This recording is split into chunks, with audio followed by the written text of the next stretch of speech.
आता प्लस करतो, मग प्लस करून झेडनी मल्टिप्लाय करायचे remaining elements which are not in first row and first column. Therefore remaining elements are these. This is small determinant of order 2. 0 into 0, 0. X into y, xy. 0 minus xy. 0 minus xy. Means minus xy.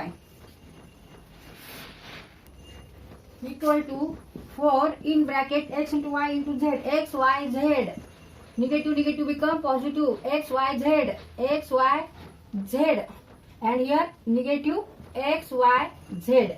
तर एक X Y Z आपण cut करू शकतो. X Y Z आणि negative X Y Z cut केले. Therefore answer is 4xyz and it is equal to RHS. RHS साईडला काय होतं, KXYZ होतं. मग ह्यावर आपण काय लिहू शकतो, K equal to 4. Therefore value of K is 4.